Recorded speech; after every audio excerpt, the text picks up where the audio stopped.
जिम्मेदार अधिकारियों से बात हो चुकी है। सबके संज्ञान में है प्रकरण, आरोपियों की गिरफ्तारी हो चुकी है और यहाँ पर सुरक्षा भी होगी। यहाँ पर अन्य जो अवस्थापना की संबंधी जो असुविधाएं वो भी दूर होंगी। और ये पीड़ित परिवार का ही मामला नहीं है, ये पूरे समाज का मामला है, पूरे सनातन धर्म का मामला है और हम सब लोग मिलकर इनकी लड़ाई लड़ेंगे और कहीं कोई किसी के साथ अन्याय नहीं होने पाएगा। ये आदरणीय योगी जी की सरकार है, यहाँ पर कोई अन्याय करने नहीं पाएगा। कब्जा करके रखे हैं, क्या उस पर नहीं चलना चाहिए? शीतला वाजपेयी की घटना आप याद कर लीजिए, जाके बाबरमऊ और सिधारी बाजार देख लीजिएगा। समाजवादी में भी इसी विधानसभा में तीन जगह बुलडोजर चलाने का काम हुआ था और केवल वोट के आधार पर चलाने का काम हुआ था कि नहीं बेटी भेज दो, नहीं बम से उड़ा देंगे। माननीय विधायक जी गोरखनाथ बाबा ने जब हमको कहा तो मुझको साग लगा, अरे योगी जी के सरकार में ऐसा कोई कहे कि बम से उड़ा देंगे, बेटी भेज दो। 150 बीघा जमीन जो गांव वालों ने बताई है, पूरा गांव देख लीजिए इकट्ठा है, अवैध रूप से इनके द्वारा कब्जा किया गया है, अवैध रूप से। परिवार है, आप लोग मिल करके लौटे हैं। ये घटना शुद्ध रूप से जो है वो लव जिहाद का मामला है। पीड़ित का जो बयान हम लोगों को मिला है महाराज जी, उसमें ये बताया गया है कि जो आरोपी है घटना का, जिसको पुलिस ने गिरफ्तार कर लिया है, वो पहले नाम बदल करके इनसे पीड़िता से बात करता था। जब इसको असलियत की जानकारी हुई, उसके बाद इसने मिलना जुलना बंद किया। उसके बाद ये घटना हुई, धमकी दी गई। तो आप लोग प्रशासन से क्या मांग करना चाहते हैं? अब तक यहाँ कोई सुरक्षा व्यवस्था भी नहीं है। नहीं, देखिए, जिला प्रशासन से भी और पुलिस प्रशासन से भी सबके जिम्मेदार अधिकारियों से बात हो चुकी है। सबके संज्ञान में है प्रकरण, आरोपियों की गिरफ्तारी हो चुकी है और यहाँ पर सुरक्षा भी होगी। यहाँ पर अन्य जो अवस्थापना की संबंधी जो असुविधाएं वो भी दूर होंगी। और ये पीड़ित परिवार का ही मामला नहीं है, ये पूरे समाज का मामला है, पूरे सनातन धर्म का मामला है और हम सब लोग मिलकर इनकी लड़ाई लड़ेंगे और कहीं कोई किसी के साथ अन्याय नहीं होने पाएगा। ये आदरणीय योगी जी की सरकार है, यहाँ पर कोई अन्याय करने नहीं पाएगा। और जो पीडीए की सच्चाई है और जो सारी चीज़ें आप सब लोग जान रहे हैं अच्छे से, उसमें कहीं कोई किसी की बात छिपी नहीं है। हम लोगों के साथ में, आप लोगों के साथ में महंत राजू दास जी हैं। आप हमारे समाज के धार्मिक अगुवा भी हैं। महंत जी, आप इस घटना को कैसे देखते हैं? क्या कार्रवाई इसमें होनी चाहिए? ये घटना दुर्भाग्यपूर्ण है। अभी माननीय मेयर साहब ने कहा है कि शासन प्रशासन से वार्ता हुई है। ये योगी जी की सरकार है। योगी जी की सरकार में ये चाचा भतीजे की जो व्यवस्था रही है पहले, और जो पीडीए का जो नारा देने वाले लोग रहे हैं, आज देखिए जिस प्रकार से अयोध्या धर्म नगरी है, इस धर्म नगरी को बदनाम करने की जो साजिश, लव जिहाद ही नहीं, अब तो यह इन्होंने बना दिया कि जिस प्रकार से पूरे जिले में लगातार एक नहीं 3-3, 4-4 मामले हो गए हैं और उस मामले में अभी तक एक भी पीडीए को हवा देने वाले लोग एक ट्वीट नहीं किया है जरा सा भी। इसलिए क्योंकि उनके करीबी, उनके शुभचिंतक जिस प्रकार से लव जिहाद के ये प्रकरण और उस प्रकरण के बाद इस प्रकार से घर पे चढ़कर धमकी देना कि बम से हम उड़ा देंगे। लेकिन प्रशासन को धन्यवाद, प्रशासन ने गिरफ्तारी किया। एक लोग की गोली भी लगी, एक आध लोग बचे हैं। प्रशासन से हम उम्मीद करेंगे उनकी भी गिरफ्तारी हो। और इस प्रकार से जिले में और मामले बढ़ रहे हैं तो थोड़ा सा निवेदन करेंगे शासन प्रशासन से, और भी जिस कौम के लोगों ने किया है, एक ही कौम का व्यक्ति है जो लगातार पूरे प्रदेश में ऐसी समस्या उत्पन्न कर रहा है, थोड़ा सख्ती से कार्रवाई और हो जाए। क्योंकि अवैध जैसे वहाँ बुलडोजर चला, वैसे यहाँ भी बुलडोजर चलना चाहिए। महाराज जी, अयोध्या फैजाबाद के नवनिर्वाचित सांसद अवधेश प्रसाद की गैर मौजूदगी जो इस घर जहाँ पर घटना हुई है, गैर मौजूदगी क्या कहेंगे आप, जो अभी तक यहाँ पर आए पीड़ित परिवार से मिले नहीं? नहीं, देखिए दुर्भाग्यपूर्ण है। जनता इससे परेशान है कि जिस जनता ने उनको चुनाव जिताकर और अहंकार दे दिया, उस अहंकार के मद में इतने चूड़ हो गए कि उनके करीबी लोग लगातार हमारे माँ बहन बेटियों से इस प्रकार से शोषित वंचित समाज की बेटियों के साथ दुर्व्यवहार करता है। और आपके जैसे पत्रकार जब उनसे सवाल पूछते बोलते मुझको पता नहीं। तो ऐसे नेता का चुन कर जाना सदन, ये दुर्भाग्यपूर्ण है और मुझको लगता है कि आने वाले भविष्य में जनता जवाब देगी। जिस तरीके पूर्व विधायक गोरखनाथ बाबा ने कल इस मामले को उठाया और आज इस मामले को लेकर के शासन प्रशासन एक्टिव मोड में आया है, जो आरोपी है उसके घर पर तहसीलदार मिल्कीपुर और राजस्व टीम के साथ में पैमाइश करा रहे हैं। ऐसी स्थिति में जो सुप्रीम कोर्ट ने बुलडोजर कार्रवाई पर आश्वासन वो दिया है, कहने का ताला लगाने का काम किया है। और योगी जी ने यह भी कहा है कि बुलडोजर चलाने की जो कुव्वत होती है, हर कोई बुलडोजर नहीं चला सकता, जो उसकी स्टीयरिंग होती है हर कोई नहीं संभाल सकता। बुलडोजर जैसा उसका जिगरा चाहिए। नहीं, इस पे क्या कहेंगे? देखिए, पहले तो गोरखनाथ बाबा जी को साधुवाद है, धन्यवाद है। नहीं तो यह प्रकरण दब जाता, इसलिए दब जाता कि वो यहाँ के सब बाहुबली लोग हैं। ये बहुत शोषित वंचित परिवार, बहुत गरीब परिवार है। ये मामला दब जाता है। इसके नाते बाबा जी को साधुवाद है, धन्यवाद है। और माननीय मेयर साहब ने मेरे सामने अभी तत्काल जिलाधिकारी महोदय से बात किया, कप्तान साहब से बात किया, सुरक्षा की दृष्टि से लेकर, और जो आपने दूसरा विषय जो उठाया जिस प्रकार से अवैध अतिक्रमण करके उस पर भी इन्होंने निवेदन किया है डीएम साहब से कि सख्त कार्रवाई हो। जो लोग उसमें गुनाहगार हैं उनके घर बुलडोजर यहाँ भी चलेगा, क्योंकि योगी जी की सरकार है। योगी जी दबते नहीं, डरते नहीं। गुंडा, माफिया, मवाली, ये चाचा भतीजे की सरकार नहीं है जो पीडीए का नारा देकर, पीडीए का वोट लेकर और माँ बहन बेटियों का सिर्फ इज्जत लूटे और कोई काम ना करे। आप देखिए ना, तत्काल 4 घटने हो गए, पीडीए परिवार में ही घटना हुआ। ऐसा क्यों हुआ भाई? 2022 में अवधेश प्रसाद जी यहाँ से विधायक बनते हैं, 2.5 साल विधायक बनते हैं, और इस मिल्कीपुर विधानसभा क्षेत्र जिस गांव में आप आए हैं, करीबन 800 मीटर ये जो है इस गांव को, इस पूर्वे को, मजरे को आने के लिए मार्ग सही है, जर्जर अवस्था में है। इस पे क्या कहेंगे? नहीं, हम लोगों ने भी एकदम कीचड़ में आपको नहीं, हम लोगों ने देखा, हम लोग को भी पैदल आना पड़ा है। अब उम्मीद करते हैं जल्दी ही बन जाएगी। अध्यक्ष जी, प्रतिनिधि अध्यक्ष जिला पंचायत रोहित सिंह जी हैं। रोहित सिंह जी, क्या कहना चाहेंगे? यहाँ सड़क, बिजली की व्यवस्था जिला पंचायत के माध्यम से भी उपलब्ध हो सकती है? देखिए, ये सड़क अभी हम लोगों ने देखा, अभी ये आज संज्ञान में आया है हमारे कि यहाँ ये आने जाने की असुविधा है। इसको तत्काल प्रभाव से जल्द कराने का काम किया जाए। यहाँ के लोगों की जो असुविधा है उसको दूर करने का काम किया जाएगा। लाइट की जो आपने व्यवस्था की, वो उच्च अधिकारियों से बात हो चुकी है और जल्द से जल्द लाइट भी इस पूर्व में पहुँच जाएगी। मुझे लगता है जो इनकी ज़रूरत की सुविधाएँ इनको ज़रूरत है, वो सुविधाएँ इनको उपलब्ध कराई जाएंगी। आप लोगों के साथ में आए हैं भारतीय जनता पार्टी के जिला उपाध्यक्ष हैं खुल्लू पांडे जी। पांडे जी, इस मामले में क्या कहना चाहते हैं? क्या विचार है आपके? ऐसी घटनाएं समाज के लिए क्या हैं? सारी बात तो आ गई, ऐसी घटनाएं जो है बहुत निंदनीय है। जब समाजवादी की सरकार बनती है, समाजवादी का जनप्रतिनिधि जीतता है जी, तब तक उनके लोगों का मनोबल बढ़ जाता है। मनोबल बढ़ने के कारण जिले में जब से लोकसभा समाजवादी पार्टी जीती है, तब से तमाम घटनाएं हुई। तो उनके तो परंपरा है कि जब समाजवादी सत्ता में आएगी, उनके लोग जीतेंगे, तो घटना ऐसी करते रहेंगे। ये घटना बहुत निंदनीय है। और किसी कुछ पूछना? बुलडोजर पे हम बोलेंगे। जी विधायक जी बताइए, जो बुलडोजर कार्रवाई होनी है उस पर क्या कहेंगे? बुलडोजर की बात करते हैं, आप याद कर लीजिए, उनका बुलडोजर चलता था जो उनको वोट नहीं देते थे। इसी क्षेत्र में शीतला वाजपेयी बाबर मऊ वाले हैं, सिधारी बाजार पे उनकी 5 दुकानें थी, बुलडोजर लगा के गिरा दिया गया था मान्यवर। जब ये बात उस समय के तत्काल कैबिनेट मंत्री को पता चलती है कि अभी 2 दुकान बच गई है, क्षेत्र के मानिंद लोग जाते हैं, फिर आदेश फतवा जारी होता कि वो भी दोनों गिरा दिया जाए। उस बुलडोजर की बात तो कोई नहीं करता जो वोट के आधार पर चलती है। मैं उस दिन लिख रहा था, मैं आपको 6 मामले बताऊंगा समाजवादी समय के, जब उन समय में भी बुलडोजर चलता था। बुलडोजर किस पे चलता था? जो उनको वोट नहीं देते थे। अब हमारी सरकार में बुलडोजर उन पे चलता है जो नैतिक रूप से समाज का पतन करने पे लगे हैं, हिंदू विचारधारा को ख़त्म करने के लिए लगे हैं और इस तरीके का कुकृत्य करते हैं। पीडीए की बात करते हुए पीडीए के साथ नहीं खड़े रहते हैं और जो सरकारी ज़मीनों को कब्जा करके रखे हैं, क्या उस पर नहीं चलना चाहिए? शीतला वाजपेयी की घटना आप याद कर लीजिए, जाके बाबर मऊ और सिधारी बाजार देख लीजिएगा। समाजवादी में भी इसी विधानसभा में 3 जगह बुलडोजर चलाने का काम हुआ था और केवल वोट के आधार पर चलाने का काम हुआ था। यहाँ वोट की बात नहीं होती है, यहाँ न्याय की बात हो रही है, बुलडोजर की बात हो रही है। ये पूछना चाह रहे थे कि इस प्रकरण की जानकारी क्या माननीय मुख्यमंत्री जी के कार्यालय को दी गई है? अगर मिल गई है निश्चित हो जाए तो हो गई होगी। कब तक मुलाकात होगी? त्यागी जी, आप बता रहे थे, इधर आइए, आगे आइए। माननीय मुख्यमंत्री जी के ओएसडी से आपकी बात हुई थी, तो कब तक उम्मीद की जाए कि परिवार का माननीय मुख्यमंत्री जी से मिलने का समय मिलेगा? शीघ्र मिल जाएगा, जल्दी मिलेगा। हाँ भैया, सूचना हो जाएगी, जब मिल जाएगा तो आपको सूचना दे दी जाएगी। अयोध्या जनपद में एक लव जिहाद का मामला आया, उस पर आप क्या कहेंगे? दुर्भाग्यपूर्ण है घटना। जिस प्रकार से शुद्ध रूप से जो एक कौम, एक मजहब, एक संप्रदाय के लोग हैं, वो एक तरीके से जुट पड़े हैं। अयोध्या जिले को लैंड जिहाज, मंदिर जिहाज, जल जिहाज, थूक जिहाज, अब तो लव जिहाज के बाद ज़बरदस्ती घोड़ों पे चढ़ जाना और जिस प्रकार से धमकियाना और जिस प्रकार से कि नहीं बेटी भेज दो नहीं बम से उड़ा देंगे। माननीय विधायक जी गोरखनाथ बाबा ने जब हमको कहा तो मुझको साग लगा, अरे योगी जी के सरकार में ऐसा कोई कहे कि बम से उड़ा देंगे, बेटी भेज दो।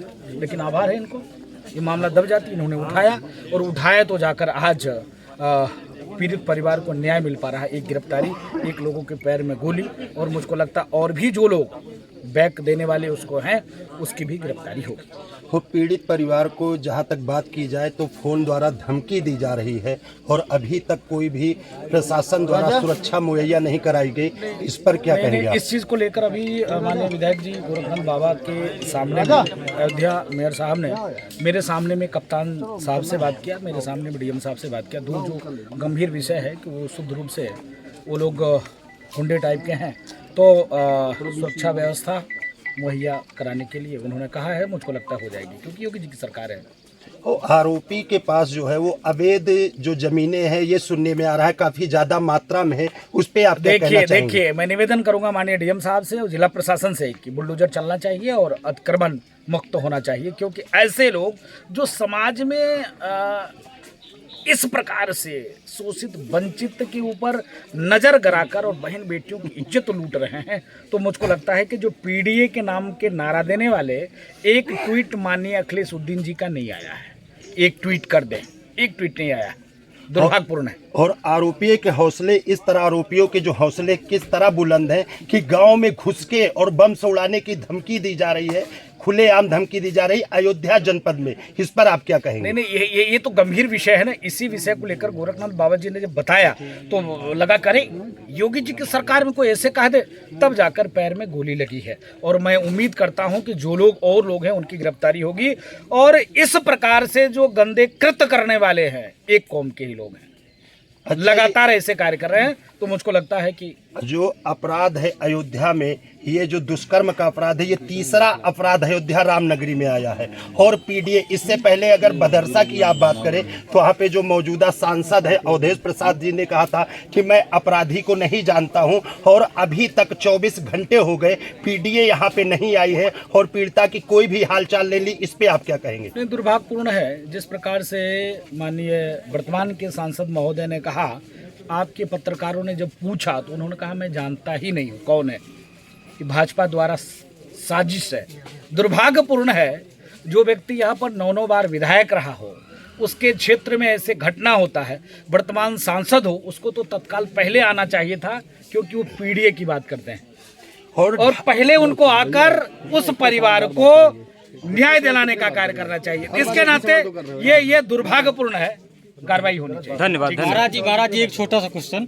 अखिलेश यादव जी कहते हैं जाति और धर्म देखकर टारगेट किया जा रहा है, इस पे आपका क्या कहना है? तो दुर्भाग्यपूर्ण है ना। उनको सोचना चाहिए कि सिर्फ एक वर्ग विशेष की व्यक्ति जिसका वो पैरोकारी करते हैं, उन्हीं संप्रदाय के लोग ऐसा कार्य क्यों करते हैं? तो भाई स्वाभाविक है, आखिर उसने हमारी बेटी को उठाया है, तो जब हमारी बेटी के साथ दुराचार उसने किया है तब उसके ऊपर कार्रवाई करें। तो जात और धर्म और विशेष की बात तो करने लग जाते हैं। वोट लेने होता है पीडीए की बात करते हैं, और जब न्याय देना होता है तो वो जात विशेष की बात करने लग जाते हैं कि नहीं एक जात को टारगेट किया जा रहा है। ये दुर्भाग्यपूर्ण है अखिलेश यादव जी का बयान। यहाँ आए हैं और परिवार की स्थिति आपने देखी भी, अभी इनको सुरक्षा भी नहीं मिली है, तो आगे इनकी क्या व्यवस्थाएं की जा रही हैं कि इनको न्याय मिले? देखिए, ये दुखद घटना संज्ञान में आई है। इस क्षेत्र के हमारे पूर्व विधायक माननीय गोरखनाथ बाबा जी, जैसे इनके संज्ञान में आया, इन्होंने थाने पे जाके परिवार के साथ पूरी मदद की और एफआईआर दर्ज हुआ। पुलिस तत्परता से जो उसका कार्य होता उसने करके दिखाया। जो अपराधी था, जो मेन अभियुक्त था, वो गिरफ्तार हो चुका है। मुठभेड़ में उसके पैर में गोली भी लगी। अब सोच लीजिए वो कितना दुर्दांत अपराधी रहा होगा कि पुलिस के ऊपर वो फायरिंग कर रहा है। तो ये सामान्य लोग उसके लिए तो भुनगे की तरह हैं। और आज हम सभी यहाँ आए हुए हैं, परिवार से मिले हैं। निश्चित ही परिवार की जो भी मांग है, जो भी समस्याएं हैं, उसको हम लोग पूरा करने का प्रयास करेंगे। उत्तर प्रदेश के यशस्वी मुख्यमंत्री पूज्य योगी आदित्यनाथ जी की सरकार है और वो बहन बेटियों के सुरक्षा के लिए दृढ़ संकल्पित हैं। इस तरह की किसी तरह की कोई घटना पुनरावृत्ति न हो, इसके लिए हम लोग माननीय मुख्यमंत्री जी से भी मांग करेंगे कि ऐसा सबक उनको मिलना चाहिए कि आगे किसी की ये हिम्मत ना हो कि ऐसी घटना दोबारा वो पुनरावृत्ति कर सके। और ख़ास बात ये है कि ये विशेष समुदाय के लोग जिनका इस समय मन बढ़ गया है, किसका हाथ है ये सबको पता है, उनकी वजह से ये जो समस्याएं आ रही, दलित परिवार के साथ जो शोषण हो रहा है, आखिर दलित परिवार क्या इस समाज का हिस्सा नहीं, इस समाज का वो भी हिस्सा है। और जो पीडीए की बात करते हैं उसमें भी वो दलित समाज आता है। तो दलित समाज के साथ ना खड़े होकर उन अपराधियों के साथ खड़े हैं, ये बहुत निंदनीय है और पूरा क्षेत्र इसकी निंदा कर रहा है। हम सब उसकी निंदा करते हैं और इस परिवार के साथ खड़े हैं। जो आपने कहा कि सुरक्षा की बात, प्रशासन लगा हुआ है, प्रशासन निश्चित ही जैसी यहाँ की स्थिति होगी सुरक्षा मुहैया कराएगा। अभी हम लोग आए, रास्ते की समस्या थी, इसको भी हम लोग तत्काल प्रभाव से रास्ते को ठीक करने का काम करेंगे। या इनकी जो भी समस्याएं हैं, यहाँ थोड़ी बहुत बिजली की समस्या है, उसको भी हम लोगों ने अभी तुरंत बात किया, उसमें भी बिजली विभाग एक्शन में है। तो जो भी समस्याएं हम लोग उसको ठीक करने का, उसको दूर करने का प्रयास करेंगे। और गांव के अंदर 7-8 युवक इस घटना के बाद मौके पर पहुंचे हैं और जिस तरह पूरे गांव को धमकी दी गई है कि बम से उड़ा दिया जाएगा, और प्रशासन ने अभी तक इस गांव में कोई भी प्रशासन का कर्मचारी नहीं मौजूद हुआ, इस पर आप क्या कहेंगे? देखिए, प्रशासन अपना काम कर रहा है। अगर प्रशासन अपना काम ना करता तो अपराधी पकड़ा ना जाता। सबसे मेन उद्देश्य था कि अपराधी को पकड़ना, वो अपराधी पकड़ा जा चुका है। और रह गई बात उड़ाने की, तो योगी आदित्यनाथ जी की सरकार है, किसी की हैसियत नहीं कि चूं कर दे। अब गांव और उसकी बात कर रहे हैं कि बम से उड़ा देगा, इतनी किसकी हैसियत है जो बम से उड़ा देगा? धुरियाधाम से मिट जाएगा। और मुझको ये संज्ञान में भी आया है कि वो अपराधी प्रवृत्ति के लोग सरकार की जो ज़मीनें हैं उसको ज़बरदस्ती कब्जा किए हुए हैं। निश्चित ही उस पर भी काम चल रहा है। अगर ऐसा होता है तो सरकार अपनी ज़मीनों को खाली कराने का भी काम करेगी। और उसमें जो मुख्य आरोपी है उसके साथ जो मित्र घटना पे मौजूद था, लगभग आधे दर्जन लोग भी आए थे यहाँ, ग्रामीण बता रहे हैं धमकी देने। देखिए, जो परिवार द्वारा मुकदमा दर्ज कराया गया उसमें 2 लोगों का जिक्र किया गया है। एक मेन अपराधी जो है वो पकड़ में है और दूसरा अभी पकड़ से बाहर है। निश्चित ही मुझे लगता है कि 24 घंटे के अंदर पुलिस उसको भी अपने गिरफ्त में ले लेगी। और इस तरह की घटना में जो भी शामिल होंगे, देखिए पुलिस का काम है, अगर 5, 6, 10 लोग भी शामिल होंगे, परिवार ने नहीं भी दिया है तो उनको भी पुलिस उनके भी कार्रवाई करने का काम करेगी। बाकी हम लोग यहाँ खड़े हैं, परिवार के साथ पूरी मुस्तैदी से खड़े हैं। जो भी समस्या होगी वो हम लोग ईमानदारी पूर्वक अपने कर्तव्यों का निर्वहन करने का काम करेंगे। विधायक जी, क्या था पूरा मामला? आप यहाँ आए, क्या आपने देखा, क्या कुछ कहेंगे आप इसमें? आज से 2 दिन पूर्व हम लोग क्षेत्र में थे तो रायपट्टी से कुछ प्रमुख लोग, विष्णु भैया हो गए, यहाँ के प्रधान हो गए और तमाम मेरे कई साथी कुमारगंज में मिले और उन्होंने एक घटना से अवगत कराया कि हमारे फौजी पुरवा में 7-8 लड़के मनचले आए, बड़ी बदतमीजी कर रहे थे, बम से उड़ाने की बात कर रहे थे। तो हम लोग गाँव में पहुँचे, तब तक वो लोग भाग गए। परिवार से पूछा गया तो बिटिया ने पूरी बात रो रो के बताया कि हमारे साथ ये लोग 2-3 बार गलत काम कर चुके हैं और उसी सिलसिले में यहाँ पर आए थे उल्टी सीधी बात करने। और जब इसकी सूचना हुई तो हमने कहा बिटिया से बात कराइए। मेरी टेलीफोनिक वार्ता हुई, तुरंत हम लोग 10 बजे थाने पर पहुँच गए। 50 लोग गाँव के पहुँच गए। रात में मुकदमा लिखा गया।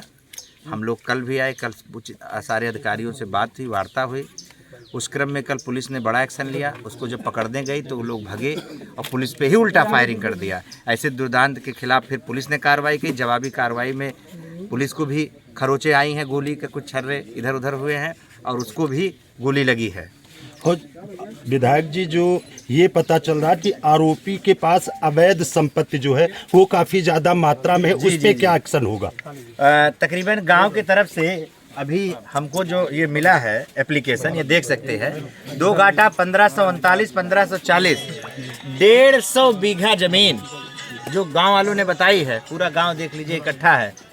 अवैध रूप से इनके द्वारा कब्जा किया गया है, अवैध रूप से। इन्हीं आरोपी के आरोपी के पूरा खानदान द्वारा कब्जा किया गया है। एक विशेष समुदाय के द्वारा किया गया है। गांव की संपत्ति को कब्जा कर लिया गया। संपत्ति को गाँववासी, प्रधानवासी, पूरे गांव के लोग एक स्वर में मांग कर रहे हैं कि उसको खाली कराया जाए, खाली कराया जाए। इसकी सूचना हम लोग SDM और उच्च अधिकारियों को देंगे और शीघ्र इसको खाली कराया जाएगा। परिवार के साथ पूरी पार्टी खड़ी है और मजबूती से खड़ी है, उनको न्याय मिलेगा। बहुत बहुत धन्यवाद। हम ये समझते हैं कि समाजवादी पार्टियों का इतिहास रहा है, जब जब ये सत्ता में होते हैं या ताकत में होते हैं तो अत्याचार बढ़ जाता है। यानी मुलायम सिंह की सरकार थी तो आपने देखा कि उस सरकार में एक नारा चला ना कि बोल मुलायम हल्ला बोल, मायावती का नारा खोल। जो इतनी ताकतवर दलित की बेटी मुख्यमंत्री थी उसके साथ क्या दुर्व्यवहार हुआ है। और आपने देखा कि इधर ताकत में लगता है उत्तर प्रदेश में हुए हैं तो उत्तर प्रदेश के अंदर नहीं, फैजाबाद के अंदर कितनी घटनाएं घट रही है। ये PDA की बात करते थे, आपने देखा अयोध्या के अंदर भदरसा में एक पिछड़ी जात की बेटी के साथ क्या हुआ, दलित बेटी के साथ क्या हो रहा है। जो का चारा ये लोग बना रहे हैं, ये धूर्त बनाते हैं, मक्कारी करते हैं, राजनीति के नाम पर शोषण करते हैं, तो यह उनका रिजल्ट सामने आ रहा है। अयोध्या को क्या बदनाम करने की कोशिश की जा रही है? नहीं, अयोध्या को बदनाम करने की कोशिश इस नाते इनका इतना मनोबल बढ़ चुका है। अयोध्या एक वैचारिक सनातन की पृष्ठभूमि है और इन लोगों ने संविधान का डर दिखा करके, आरक्षण को खतरा बता करके, जबकि सबसे ज़्यादा संविधान का खतरा इन्हीं लोगों से था, आरक्षण को खतरा इन्हीं लोगों के द्वारा पहुंचा, और ये खतरा दिखा करके एक तरीके से जो समाज को गुमराह किया है, जिसके तहत अयोध्या में जीते हैं, ये लगता है उसी ताकत का नतीजा अयोध्या में जो बढ़ रहा है, और इसका जवाब आने वाले दिनों में जनता देने वाली है।